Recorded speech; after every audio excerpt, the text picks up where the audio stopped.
नमस्कार दोस्तों, मैं आपका मित्र आशीष कुमार कोष्टा अपने YouTube channel future zone Jabalpur में आपका स्वागत करता हूं। NCERT science class 7 chapter number 14 विद्युत धारा और इसके प्रभाव। तो उसमें विद्युत धारा और उसके मानव जीवन में जो प्रभाव पड़ते हैं और उसकी क्या टेक्नोलॉजी होती है, कैसे विद्युत धारा काम करती है और हमारे कौन कौन से घरेलू ऐसे उपकरण हैं जो हम विद्युत धारा के द्वारा चलाते हैं और कुछ बेसिक इंस्ट्रूमेंट के बारे में हमें इस चैप्टर में जानकारी लेनी है। तो सबसे पहले विद्युत धारा से तो सभी लोग परिचित हैं।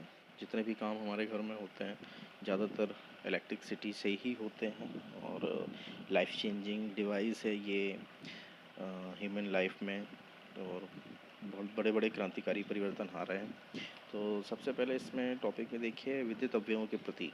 अलग अलग विद्युत अवयव हैं और उनको अलग अलग प्रतीकों से दिखाया जाता है। जैसे कि यहाँ पे प्रतीकों के बारे में हमको पूरा एक टेबल दी हुई है।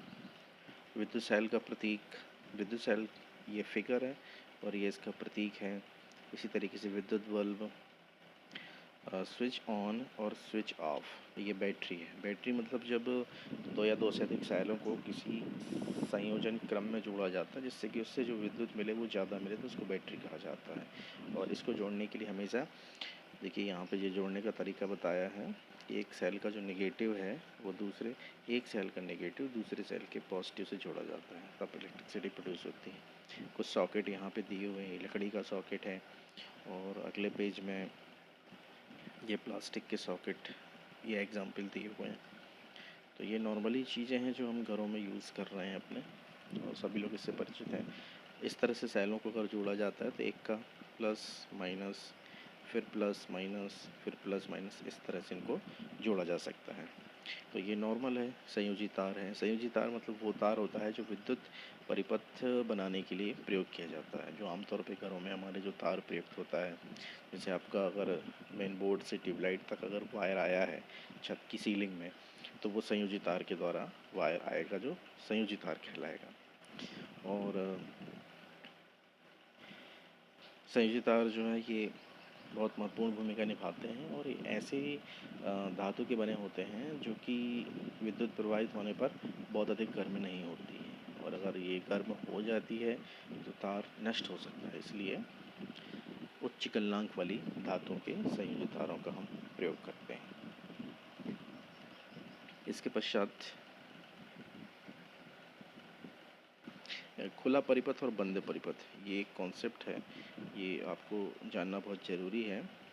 तो इसके लिए हम यहाँ देखते हैं। देखिए खुला परिपथ और बंद परिपथ में क्या डिफरेंस होता है। सबसे पहले हम बोलते हैं खुला परिपथ। तो खुला मतलब ओपन। तो ओपन परिपथ का डायग्राम, ओपन परिपथ मतलब ओपन नहीं बोलना चीज़ को, ऑफ और ऑन से देख लीजिए। अगर हम बोलते हैं ऑन है तो ऑन में ये बंद होता है। ये सर्किट जो है, दो चैनलों के बीच में जो सर्किट है, अगर ये ऐसा खुला हुआ है तो ये ऑन है, सॉरी ये ओपन परिपथ है। ओपन परिपथ में जो भी आप इंस्ट्रूमेंट यूज कर रहे हो वो काम नहीं करेगी। जैसे ट्यूबलाइट, अगर ट्यूबलाइट का स्विच ऑन स्विच ऑफ रहता है तो ट्यूबलाइट चालू नहीं होती, लेकिन जब इस परिपथ को हम बंद कर देते हैं, क्लोज कर देते हैं, तो ये परिपथ पूर्ण हो जाता है और इलेक्ट्रिसिटी का फ्लो होने लगता है। तो स्विच बंद परिपथ और ये खुला परिपथ, मतलब क्लोज्ड सर्किट और ओपन सर्किट। तो क्लोज्ड सर्किट जो होगा उसमें विद्युत धारा प्रवाहित होगी और युक्ति जो भी है वो काम करेगी, और ओपन सर्किट जो है उसमें विद्युत धारा प्रवाहित नहीं होगी। अब जैसे ये एग्जांपल है, ये ओपन सर्किट है मतलब खुला सर्किट, और ये क्लोज सर्किट है, बंद सर्किट। सर्किट बंद है और स्विच ऑन है। तो ये थोड़ा सा शब्दों का है फेर, इसको आप किसी एक तरीके से समझ लीजिए। इसके पश्चात संयोजन को दिखाने के लिए, परिपथ को दिखाने के लिए किस तरह से डायग्राम बनाया जाता है, तो ये यहाँ पे हमको शो किया हुआ है डायग्राम।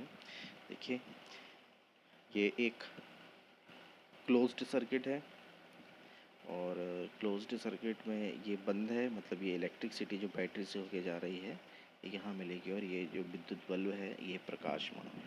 तो ये क्लोज्ड सर्किट का डायग्राम है जिसमें विद्युत धारा प्रवाहित हो रही है। इसके बाद ये ओपन सर्किट का डायग्राम है जहाँ पे कि सर्किट ओपन है, इसके बीच में विद्युत धारा प्रवाहित नहीं हो रही है। तो ये दो बहुत इम्पोर्टेंट फैक्टर हैं। इसके पश्चात फ्यूज़ के बारे में जानकारी दी गई है। फ्यूज़ के पहले तंतु के बारे में जानकारी दी गई है। देखिए, धातुओं का जो ऊष्मा के प्रति व्यवहार है अलग अलग होता है। कुछ धातुएं ऐसी होती हैं कि जो ऊष्मा बहुत अधिक भी मिल जाए उनको तो वो गलती नहीं है, क्योंकि उनके गलनांक बहुत उच्च होते हैं। ऐसी अधिकांश ऐसी धातु का प्रयोग हम अपनी संयोजी तारों में करते हैं। कुछ धातुएं ऐसी होती हैं जो कि जिनका गलनांक कम होता है और ऐसी धातुओं का प्रयोग हम विद्युत फ्यूज में करते हैं, जिसका कि अध्ययन हम थोड़ा आगे पढ़ेंगे। तो कुछ धातुएं ऐसी होती हैं जो विद्युत धारा प्रवाहित होने पर ये तप्त होके प्रतिदीप्ति उत्पन्न करते हैं, मतलब इसमें एक प्रतिदीप्ति होती है। तो ऐसे धातुओं का प्रयोग हम विद्युत बल्ब में करते हैं। तो विद्युत बल्ब का कॉन्सेप्ट यहाँ है कि विद्युत बल्ब के अंदर एक पतला तार होता है जिसे तंतु अथवा फिलामेंट कहते हैं और ये जब इसमें विद्युत धारा प्रवाहित होती है तो ये दीप्त हो जाता है। हाँ, अगर बल्ब का तंतु अगर टूट जाता है तो फिर वो बल्ब काम नहीं करता है और ये तंतु जो है वो नाइक्रोम धातु का बना होता है। टूटने पे काम नहीं करता है क्योंकि इसका परिपथ नष्ट हो जाता है या टूट जाता है। इसके पश्चात है कुछ सावधानियां हैं। कुंजी को स्विच की स्थिति में अधिक देर तक नहीं रखना चाहिए क्योंकि इससे सॉरी स्विच कुंजी को कहीं पे भी प्रयोग किया जा सकता है। ऑन स्थिति जब होती है, मतलब परिपथ जब बंद हो जाता है तो बैटरी के धन टर्मिनल से बैटरी के ऋण टर्मिनल तक परिपथ पूरा होता है। इसे बंद परिपथ कहा जाता है और इसमें विद्युत का प्रवाह होने लगता है। जब स्विच ऑन की स्थिति में होता है तो परिपथ अधूरा होता है, तब इसे खुला परिपथ कहते हैं। इसके पश्चात चेतावनी है, विद्युत मेन से संयोजित दीप्त बल्ब को कभी भी नहीं छूना चाहिए क्योंकि बल्ब जो है प्रकाश देता है तो उससे ऊष्मा भी उत्पन्न होती है। ऊष्मा से सबसे पहले जो बल्ब है उसका तापमान खुद बढ़ जाता है। तो अगर ऐसे प्रदीप्त बल्ब को जो काफ़ी देर से जला हुआ अगर हम छूते हैं तो उससे हाथ को चोट लग सकती है, जलने का खतरा रहता है। इसके पश्चात हम देखेंगे विद्युत धारा का तापी प्रभाव। तो विद्युत धारा तापी प्रभाव उत्पन्न करती है। कुछ धातुएं हैं जिनमें अगर विद्युत धारा प्रवाहित करते हैं तो वो धातुएं तप्त हो जाती हैं। जस्ट एक नाइक्रोम का एग्जांपल है हमारे पास। नाइक्रोम के बारे में हमने अभी पढ़ा था।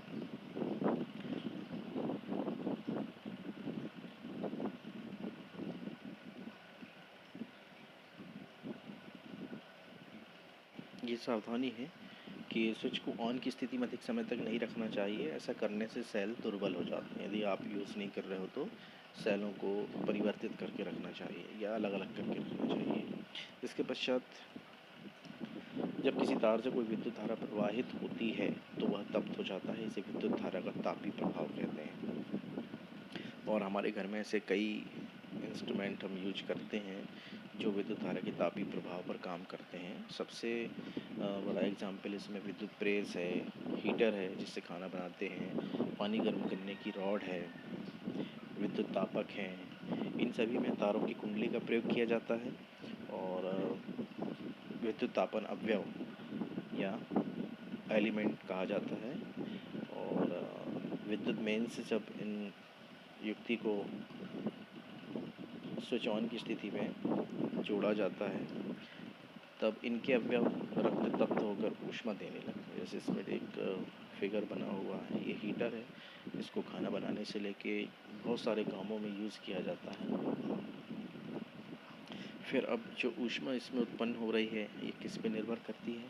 किसी तार में उत्पन्न ऊष्मा का परिमाण, मतलब उसमें जो ऊष्मा उत्पन्न हो रही है उस तार के पदार्थ की लंबाई कितना लंबा तार है और मोटाई पर निर्भर करती है कि उसकी थिकनेस कितनी है या उसका व्यास कितना है।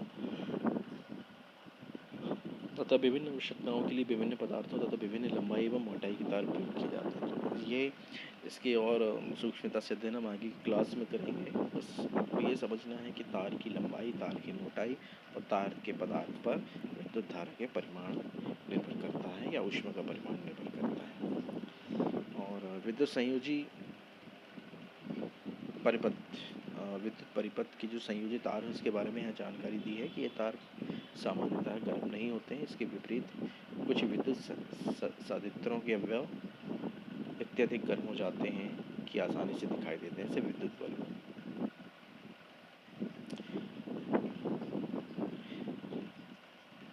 इसके पश्चात कुछ इंस्ट्रूमेंट के बारे में जानकारी है। विद्युत इस्त्री का अवयव नहीं देख पाए हैं। विद्युत इस्त्री, immersion heater, hot plate, geyser, विद्युत केतली, हेयर ड्रायर जैसे विद्युत संयंत्रों में अवयव पर आवरण होता है।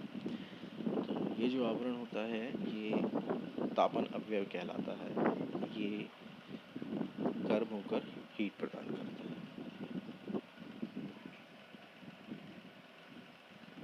इसके पश्चात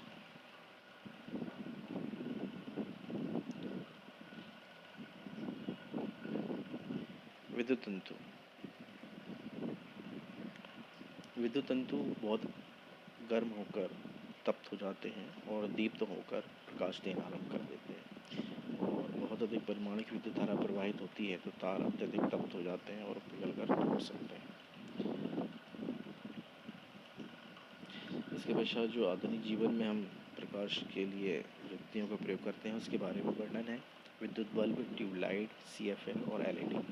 प्रकाश उत्पन्न करने के लिए ताप दीप्त बल्बों का प्राय उपयोग होता है, लेकिन ये ऊष्मा भी देता है क्योंकि ये अपने आसपास की वायु को गर्म कर देता है। इसका अर्थ है कि प्रयुक्त बल्ब का एक भाग ऊष्मा उत्पन्न करने में व्यय हो जाता है। मतलब ये है कि जितनी विद्युत ऊर्जा ये ले रहा है उसका पूरा भाग ये प्रकाश ऊर्जा में परिवर्तित नहीं कर रहा है, बल्कि कुछ भाग जो है वो ऊष्मा ऊर्जा में भी परिवर्तित हो रहा है। तो इससे विद्युत की क्षति होती है। इसलिए प्रतिदीप्त नलिकाएं या फ्लोरोसेंट ट्यूब तथा संहत प्रतिदीप्त लैंप CFL का प्रयोग किया जाता है। और वर्तमान में प्रकाश उत्सर्जक डायोड LED बल्बों का भी प्रयोग बढ़ रहा है। एक निश्चित तीव्रता का प्रकाश उत्पन्न करने के लिए तापदीप्त बल्ब, प्रतिदीप्त नलिकाओं तथा संहत प्रतिदीप्त लैंपों की तुलना में LED बल्ब विद्युत का बहुत कम उपयोग करते हैं। इस प्रकार LED बल्ब बहुत ही विद्युत दक्ष हैं और इन्हें प्राथमिकता दी जा सकती है। तो ये हाईटेक में LED का प्रयोग किया जा रहा है विद्युत बल्ब और दूसरे युक्तियों की तुलना में। कुछ चेतावनी है। प्रतिदीप्त नलिकाओं तथा CFL में पारे का वाष्प होता है जो कि विषैला होता है, अतः खराब प्रतिदीप्त नलिकाओं तथा CFL का निपटारा सावधानीपूर्वक। तो इसमें पारा नाम का एक विषैला तत्व होता है जो कि वाष्पित रूप में रहता है और ये मानव स्वास्थ्य और मानव शरीर के लिए बहुत नुकसानदायक होता है, इसलिए इनका निपटारण करते समय विशेष सावधानी की आवश्यकता होती है।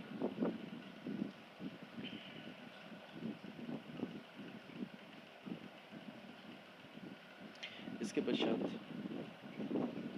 विद्युत फ्यूज के बारे में हमको अध्ययन करना है। फ्यूज का डायग्राम यहाँ दिया हुआ है, इससे आप सभी परिचित होंगे।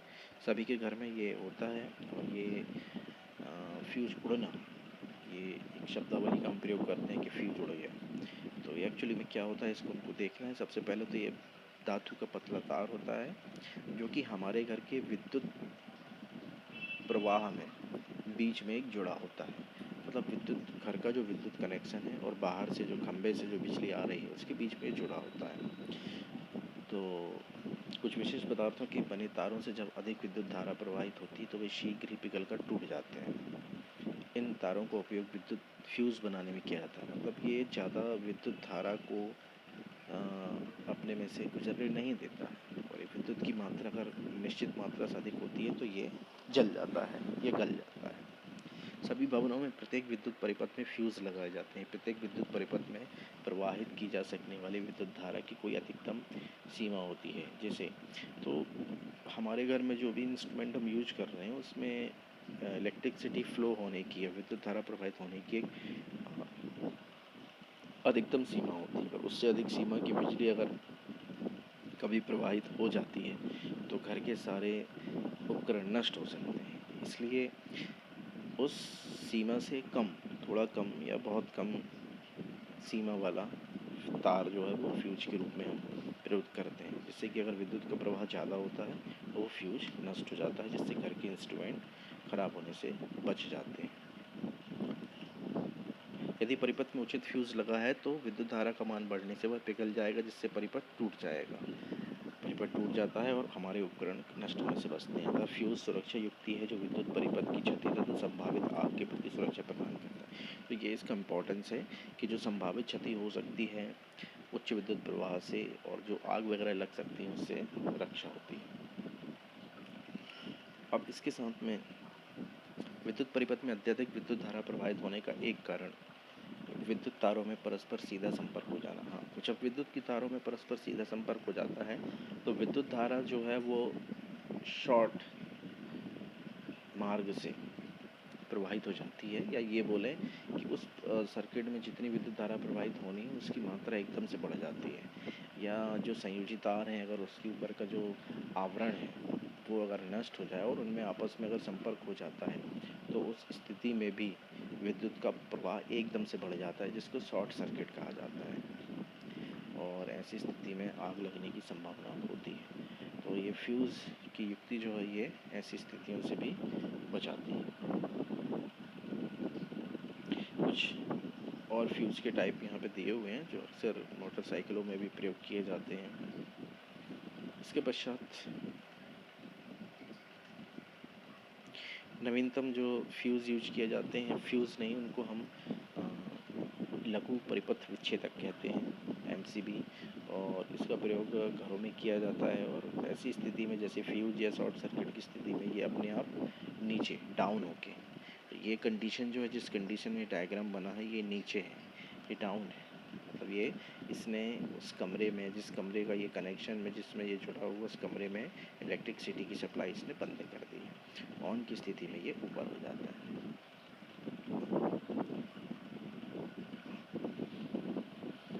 इसके पश्चात विद्युत धारा का चुंबकीय प्रवाह। अभी जैसे कि हमने पढ़ा कि विद्युत धारा जो है वो ऊष्मीय प्रभाव उत्पन्न करती है। जब किसी धातु में विद्युत धारा प्रवाहित होती है तो वो धातु का जो उपकरण है या तार है या जो भी इंस्ट्रूमेंट है वो तप्त हो जाता है। इसी प्रकार विद्युत धारा का चुंबकीय प्रभाव भी होता है।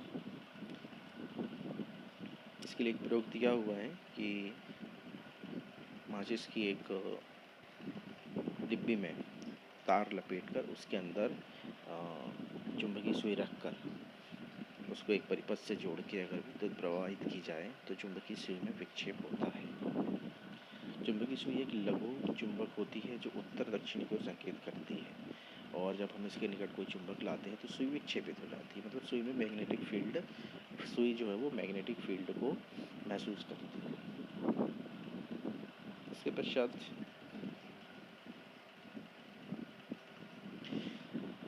विद्युत धारा किसी धातु में विद्युत के प्रवाह से उस धातु का एक अस्थायी चुंबक के रूप में बदल जाना विद्युत धारा का चुंबकीय प्रवाह कहलाता है। इसके संबंध में हैंस क्रिश्चियन ऑस्टर्ड नामक वैज्ञानिक ने अध्ययन किया था, और विद्युत चुंबक का प्रयोग हमारे घरों में काफ़ी इंस्ट्रूमेंट में होता है।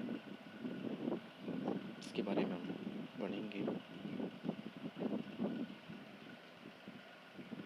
सबसे पहले तो इस विद्युत धारा के चुंबकीय प्रभाव का प्रयोग करके विद्युत चुंबकों का निर्माण किया जाता है।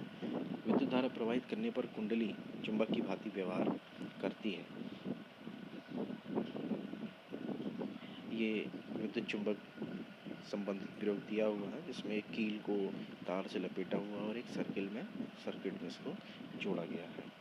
तो विद्युत धारा प्रवाहित करने पर कुंडली चुंबक की भांति व्यवहार करती है, और जब विद्युत धारा का प्रवाह समाप्त हो जाता है तो कुंडली का चुंबकत्व नष्ट हो जाता है।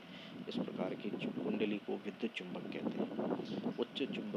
विद्युत चुंबकों को अति प्रबल बनाया जा सकता है पर्पस बेस, जैसा पर्पस हो उसके बेस पे इसको स्ट्रॉन्ग बनाया जा सकता है, और ये अत्यधिक बोझ उठा सकते हैं। विद्युत चुंबकों का प्रयोग क्रेन में अधिक वजन उठाने के लिए भी किया जाता है। और इसके साथ साथ डॉक्टर जो है वो आँख में अगर बहुत छोटे छोटे चुंबकीय पदार्थ के टुकड़े चले गए हैं तो उसके लिए भी चुंबक का प्रयोग करते हैं। अब एक नॉर्मल विद्युत चुंबक है जिसके बारे में है, जो कि हम विद्युत घंटी जिसको कहा जाता है, हमारी डोर बेल जो होती है, ये सभी के घरों में लगभग होती है। और ये किस प्रकार कार्य करता है, इसकी कार्यप्रणाली के बारे में हमको अध्ययन करना है। तो चित्र 14.20 में देखिए, ये चित्र 14.20 में विद्युत चुंबक का चित्र दिया है। घंटी के विद्युत परिपथ का वर्णन किया गया है। इसमें लोहे के टुकड़े पर तांबे के तार की कुंडली लिपटी होती है। तो देखिए, यहाँ लोहे के टुकड़े हैं, इस पर तांबे के तार की कुंडली लिपटी हुई है। विद्युत चुंबक के निकट लोहे की एक पट्टी लगी होती है जिसके एक सिरे से हथौड़ा जुड़ा होता है। तो यहाँ पे पट्टी जुड़ी हुई है और यहाँ से लोहे का हथौड़ा जुड़ा हुआ। देखिए, ये लोहे का टुकड़ा, इस पे तांबे का तार, फिर यहाँ से ये पट्टी, और ये पट्टी यहाँ इससे जुड़ी है, और ये हथौड़े का शेप ये है, और ये रिंग है, ये बैल है। जैसे ही हथौड़े से टकराएगा तो बैल बजती है। जब लोहे की पत्ती इस बेंच के संपर्क में आती तो परिपथ पूरा हो जाता है। तो जैसे ही हम स्विच को दबाते हैं बैल बजाने के लिए, तो ये परिपथ जो है मैग्नेटिक इफेक्ट होने से ये परिपथ जो है ये पूरा हो जाता है। मतलब ये यहाँ कनेक्ट हो जाता है, लोहे के हथौड़े से लोहे की पट्टी कनेक्ट हो जाती है। और जैसे ये कनेक्ट होती है तो ये जो है ये चुंबक में बदल जाता है, और चुंबक में बदलने से ये तुरंत इससे जाके टकराता है। तो ये प्रक्रिया जो है ये, और ये जैसे इससे टकराता है तो यहाँ इसका सर्किट जो है देखिए इस तरह से होता है। ये बैल है, यहाँ लोहे का हथौड़ा है, और यहाँ आपके कुंडली लिपटा हुआ लोहे का तार है, और ये एक पट्टी से जुड़ा हुआ है इस तरीके से। तो जैसे ही आपने बैल बजाई, दबाई, तो ये इसमें मैग्नेटिक फील्ड उत्पन्न होगा, ये यहाँ जाके टकराएगा, ये भी मैग्नेट में बदल जाएगा, और ये इससे जाके ये चिपक जाएगा। जैसे ये यहाँ चिपकता है तो यहाँ का इसका जो सर्किट है, ये सर्किट जो है इसका ये खुल जाता है, ये वापस उस कंडीशन में, पहले की कंडीशन में पहुँच जाता है। तो ये प्रक्रिया कई बार होती है, और जैसे ही ओपन होता है तो ये चुंबकत्व इसका नष्ट हो जाता है। यह लोहे की पट्टी को अपनी ओर खींचता है तो यह परिपथ को भी तोड़ देता है, जिससे कुंडली से विद्युत धारा का प्रवाह समाप्त हो जाता है। अब कुंडली विद्युत चुंबक नहीं होती, यह लोहे की पट्टी को भी अपनी ओर खींचती है। लोहे की पट्टी अपनी मूल स्थिति में आकर पुनः संपर्क में से स्पर्श करती है, जिससे परिपथ फिर पूरा हो जाता है और कुंडली से पुनः विद्युत धारा प्रवाहित होती है तथा हथौड़ा पुनः घंटी से टक्कर मारता है। यह प्रक्रिया अति शीघ्रता से दोहराई जाती है। हर बार परिपथ पूरा होने पर हथौड़ा घंटी से टकराता है, इस प्रकार विद्युत घंटी बजती है। तो विद्युत घंटी बजने का मूल यही है कि ये अस्थायी चुंबकत्व इसमें उत्पन्न होता है, और जैसे ही चुंबकत्व उत्पन्न होता है परिपथ पूरा होता है और हथौड़ा घंटी से टकराता है। जैसे ही हथौड़ा घंटी से टकराता है तो परिपथ जो बंद था वो खुल जाता है, तो वो वापस पुरानी स्थिति में आता है। तो कई बार निरंतर ये प्रक्रिया होती है जिससे कि हमको घंटी की आवाज़ सुनाई देती है। इस चैप्टर में इतना ही।